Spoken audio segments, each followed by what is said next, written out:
York County Library. Welcome to another episode of Stay Creative York County.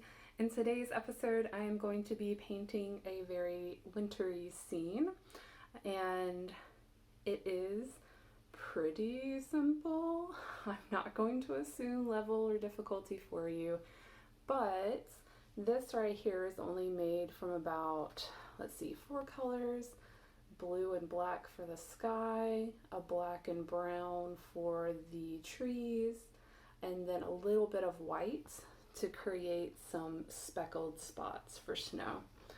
So what you're going to need to be able to create this with me is some watercolor paper and a set of watercolor paints. Like I said, I'm only going to be using blue, black, brown, white, and I think that's it.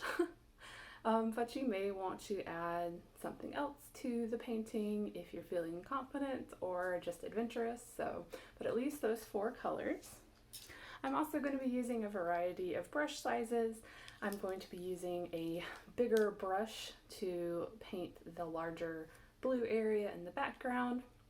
And then I'm going to be using a variety of sized brushes to create the trees and the rocks that I have in the painting, and also to splatter paint. To do the watercolor, you're of course going to need some water in a cup. I like to have a cup of water to clean the brushes in so it gets a little dirty, and then I like to have a cup of just plain water to add to the paints to dilute them. You're also going to need you're going to need a paper towel or something that you can dry your brushes on. And I'm going to be using some painter's tape to mark off where on the watercolor I want to paint. You don't have to do this if you don't want to. You also don't have to work at the same size that I do. I'm going to be teaching you what I do, and so you could make it into any size piece. So without further delay, let's get into the video. So I have prepared an area on a piece of watercolor paper by marking the edges with painter's tape. I'm taking a pencil to kind of sketch out where I want the sky to meet the ground. I'm also just deciding on where to place some trees. I know that the trees that are closer to the viewer are going to be larger, and the ones that are in the distance are going to be smaller.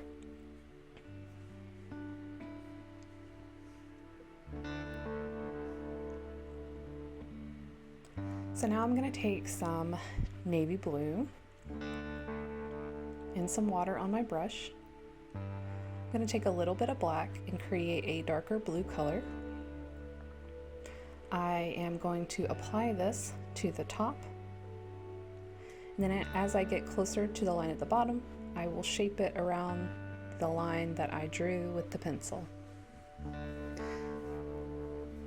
You can always add more water to lighten the color. You could use paper towels to pick up more color if you apply a color that's too dark. But just play around with the sky and make it like you would like. You could use different colors like purples, or even reds. So now I'm taking a smaller detail brush. I'm taking some brown and some black, and I'm going to start to draw my trees. You could always use the edges of the paper or an extra piece of watercolor paper to practice your lines. This tree is thinner, so I'm using the tip of the brush. This tree is closer to us, so it's going to be thicker. It's going to be taller, and I'm going to be using the broad side of the brush to create the strokes.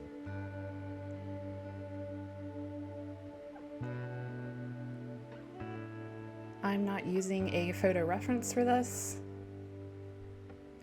I'm just coming up with it as I go along. But photo references are a great way to create what you want, to take pieces from different pictures and put them together in your own.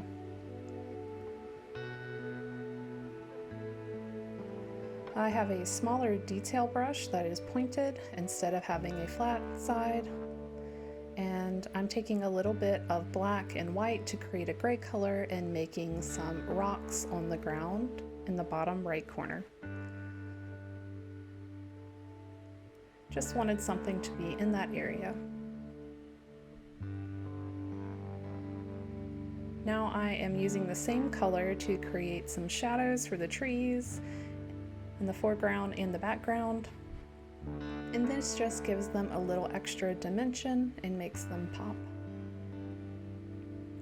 So now I'm going to be taking some water and some white watercolor paint on a brush, putting a lot of paint on and then flicking the bristles down so that I have a little bit of a splatter effect with the white. So now it's going to look like snow. If it doesn't show up well enough, you could take some acrylic paint and water it down.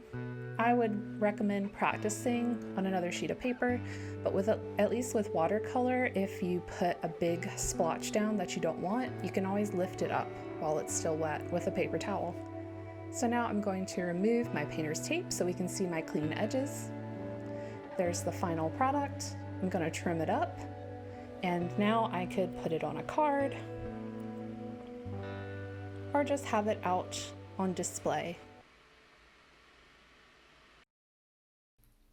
And that was it. And now I have this little piece that I can use as I'd like. I could frame it, I could gift it, put it on a card.